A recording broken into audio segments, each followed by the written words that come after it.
በስውር ሆኖ በአንዲት ሴት እየተንከባከቡት እንግዲህ ደስ የማይል አይነት ሁኔታ ውስጥ አግኝተኗል። ከዛ በመመለስ ደግሞ እንግዲህ ኤልሳ የላከችልን አንዳንድ ማስረጃዎች ነበሩ።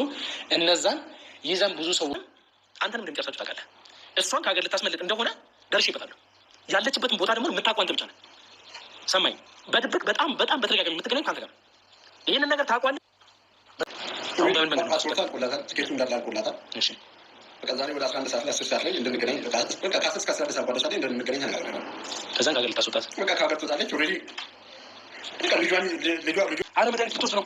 ኤልሳ የሆነ ነገር ይሻል እንዳትወጪ። እሺ ልቀቂው። ያዙ አንተ ለምን ሞት ለምን ይገለኛል? እሺ ለምን አሽማታለሽ? ይገለኛል። በጣም ስለማታውቅ ነው። ቁጭ በይ። ቆይ ለምን አስፈለገ እንደዚህ ማለት? ካገኘኝ ይገለኛል። እኔ እስር ቤት ራሱ ትናንትና እንደዚህ ነበራችሁ። እስር ቤት ገበሩ ሲገባ ያለኛ ድና እንደማለት ነው። መሞት ነው ነው ለማስመሰል ነው። ለምን አንቺ መረዳት ያስፈልጋል። አሁን ሁሉ ነገር አጥቷል። ስለዚህ እኔን መግደል ነው የሚፈልገው። ካርታዎቹን ሁለቱንም አገኘኋቸው። ጭራሽ ይባስ ብለህ መቃብሩን ቆፍረህ እንዳለ ወርቆቹን ንብረቶቹን ወሰድክ። ለዚህ ሁሉ ዓመት የደበቃቸውን ነገሮች ወሰድክበት። ስሚኝ እዛ ወርቅ ብቻ አይደለም እዛ ጋር እስቲ እንግዲህ ሁለተኛው ልጅሽ መታሰሩ አይቀርም። ያለበት ሰው ነው። ከእናንተ ጋር በስትክክል ተባብሮ የሚሰራ የነበረ ስለሆነ ይታስራል። ደምስ እንግዲህ አንቺ መቀጣጫ እንደሚያደርጉ ታውቂያለሽ። የገዛ የራስሽን የዘራሽን ታጃለሽ። እንድታድንልኝ ያደረኩት እኮ ለዚህ ነው። ማናቸውን እኔ ለምን ማድነልሽ? እኔ ምን ይመለከተኝ? ሰብአዊ ሰው ስለሆንኩ አንቺ የሚሰማሽ ከሆነ የራሳችሁን ፋይል ነገር እንድታደርጉ አድርጋ በሽተኛ አድርጋ ከአንደኛው ልጇ ጋር ተመሳጥራ ይህንን ሁሉ ነገር የገዛ ባሏን አሳብዳ ብዙ ነገሮች ስታደርግ የነበረችው ሴትዮ እንግዲህ በዚህ መንገድ ነው ያገኘናል። እንደዚህ አይነት ቤት ውስጥ ብዙዎችን እንግዲህ ምን አይነት መንገድ ላይ በምን አይነት ስራ ያሉትን ሰዎች ካርታዎቹን አግኝተሃል። እኔ ነኝ ካርታውን ያሰራሁት። ማለትም ያው ንብረቶቹን በሁለት ቦታ ከፋፍዬ ያስቀመጥኩት እኔ ነኝ። ምክንያቱም እኔ ነኝ ንብረቶቹን የምቆጣጠርለት። እያንዳንዱን ንብረት በእኔ ኃላፊነት ስር ነው። በጣም ነው የሚያምነኝ፣ በጣም ነው የሚወደኝ። እንደነገርኩ እያንዳንዱን ነገር በእኔ ነው የሚያስደርገው። የመጡት ነገር እንደሚጠቅመን ፊርማው እንደሚያስፈልገን አሳምኘው ቢያንስ አይኑ ቢጠፋ ይሻላል ብዬ ያሳመንኩት እኔ ነኝ። እሱ እንዲወገድ ነው የፈለገው። ከዚህ በኋላ አይጠቅመንም ብሎ የገዛ ልጅ እንድገለው ነበር የፈለገው። ይሄማ እንጂ ጨክኝበት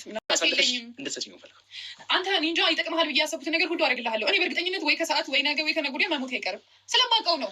እኛን የጎዱን አይደለም ማሰማኝ እኛን የጎዱን በቃ የትኛውም ሰው በህይወት እንዲኖር ፈቅደለት አናውቅም። ምክንያቱም እኔ ራሴ ያደረግኳቸው ብዙ ወንጀሎች አሉ። እኔ በገዛ እጄ የቀጠኋቸው ሰዎች አሉ። አልገባህም ምን ያህል ጉልበት እንዳለው። በእርግጠኝነት ከዚህ ሳምንት አላልፍም። ስለዚህ ቢያንስ ልጆቼ ደህና መሆናቸውን አውቄ አረጋግጬ ሊያበቃለት ይገባል። መቀመቅ ልናስገባው ይገባል። የትም ሆኖ እሱ ምንም እንደማይደረግ አውቃለሁ። ግን እኔ እረዳሃለሁ። ቢያንስ ከመሞቴ በፊት የልጆቼን ህይወት አስተካክዬ መሞት ነው። ለምን እንደምስም በቃ ማለት ሙሉ ለሙሉ ከጌም ውጭ እንድናደርገው እሱን አሳልፈኝ ለምን አሰጭ ነው ትችያለሽ አይደል? ውድ ቤተሰቦቻችን እንኳን ደስ አላችሁ፣ እንኳን ደስ አለችው። ኤልሳ በቁጥጥር ስር ውላለች። ልጅ የመጀመሪያ ልጇ አይነ ስውር ያደረገች እናት አካለ ጎደሎ እንዲሆን ያደረገች እናት በቁጥጥር ስር ውላለች። አሰላሙ አለይኩም ወራህመቱላሂ ወበረካቱን። ውድና የተከበራችሁ ውድ ቤተሰቦቼ እንዴት ናችሁ? ልኝ ደህና ናችሁ ወይ? እኔ ደህና ነኝ ያለሁኝ አልሐምዱሊላህ። እናንተ እንዴት ናችሁ? ባለችሁበት አላህ ሱብሓነሁ ወተዓላ ይጠብቃችሁ። እንደው ክርስቲያን ወገኖቼ ሰላም ብያለሁ። ሀገራችን አላህ ሰላም ያርግልን። በሰላም እንደመጣን በሰላም ይመልሰን እላችኋለሁ። ውድ ቤተሰቦቼ ዛሬም በአዲስ ቪዲዮ ከች ብለናል። ይህ ጉዳይ ከተያዘ በጣም ቆይተዋል፣ በጣም ጊዜ ወስደዋል። ኤልሳ እንደምታውቋት የብዙ ሰው ህይወት የቀጠፈች የብዙ ሰው ህይወት ያመሳቀለች ሴት ናት። በዚህ አጋጣሚ ደግሞ ባዕድ አምልኮም ትሰራ ነበረ። ተደምስ ጋር አንድ ላይ ሆና ነው መሰራው ነበረው። የገዛ ባሏ ከቤት እንዳባረረች ሞተ ብላ ያዋጀች ሴት ናት። ልጇን ደግሞ ጥሩ ተማሪ ጎበዝ ተማሪ የሆነ ልጇን አይኑ እንዲጠፋ አድርጋ ሌላ ቦታ አስቀምጣ ከሁለተኛ ልጇ ጋር ተባብራ የልጇ አይን እንዲጠፋ ያደረገች እናት ናት። እናት በዚህ ልክ መጨከን እንዴት እንደሆነ ብቻ ባላቅም ሆነም ቀረ ዛሬ በቁጥጥር ስር ውላለች። ደምስም ያለበት ቦታ እናገራለሁ። ልጄን አሳክምልኝ፣ አንተ ታማኝ ስለሆንክ ሰብአዊ ሰው ስለሆንክ ነው ልጆቼ በአንተ ቁጥጥር እንዲውሉ ያደረኩኝ ብላ ቃል በቃል ተናግራለች። የሰራችው በሆኑ ጸጸታት ነገ ወይ ከነገ ወዳ ሞታለሁ። ጭራሽ የምትሞትበትም ቀን እኮ እንትኑ ጠንቋዩ ነግሯታል መሰለኝ። ለራሱ አልበቃ ለሰው ጥበቃ እንደሚባል ለራሱ መቼ እንደሚሞት ማያቅ ጠንቋይ ለሷ የምትሞትበት ቀን ነግሯታል። ዛሬ ወይ ከነገ ወዳ ሞታለሁ። ስለዚህ ልጆቼ አደራ ልጆቼን አሳክምልኝ። አንዷ ልጇ የመጨረሻ ልጇ ደግሞ ለባዕድ አምልኮ ገብራዋለች።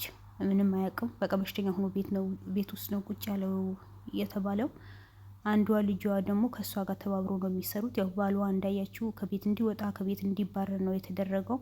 ምክንያቱም ሀብት ልጥቀማው ደምስን የመጀመሪያ ፍቅረኛው እንደሆነች ተናገረች። ከሱ ጋር ብዙ አይነት ላይፍ እንዳሳለፈች ትናግራለች። ስለዚህ በጣም ስለምወደውም በጣም ስለሚወደኝ ብዙ ንብረቶች በእኔ ስም አድርገዋል። ብዙ ንብረቶችን በእኔ ስም ነው ያሉት። ንብረቶቹ እንደውም በሁለት ካርታ አድርጌ ነው ያስቀመጥኳቸው ሰው እንዳያውቅብን ምናምን ብላ ተናግራለች። ግን ባልዋም የመጀመሪያ ባልዋም ያው አቤል ወንድማችን ጋር ነው ያለው። ወንድ ልጆቿም እሱ ጋር ነው ያሉት።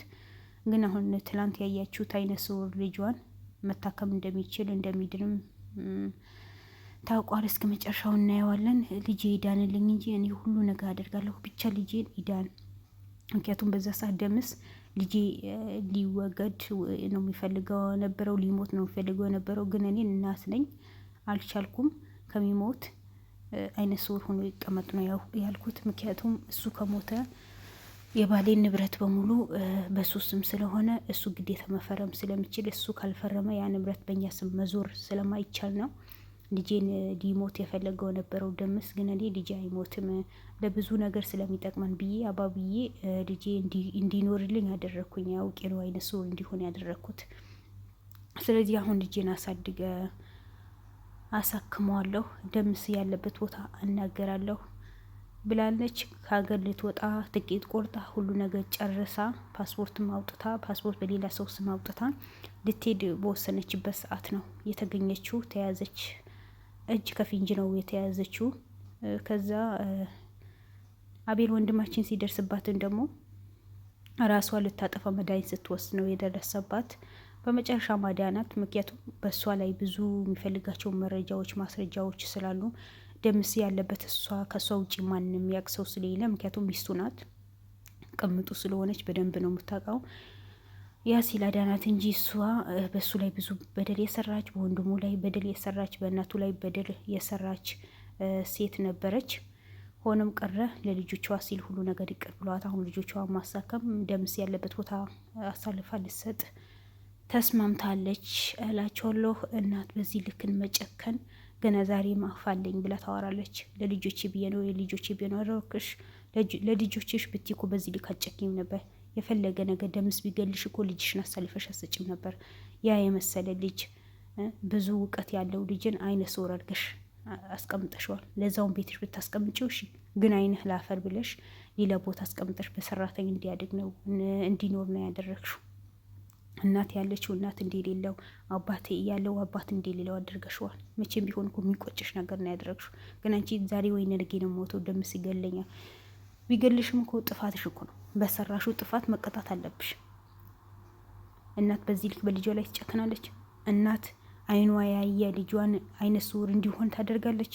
እኔ መጀመሪያ አንቺን ያየሁት እኔ ብር አይምሯችሁ ይደፍናችኋል። ይሁን የኢትዮጵያ ሰዎች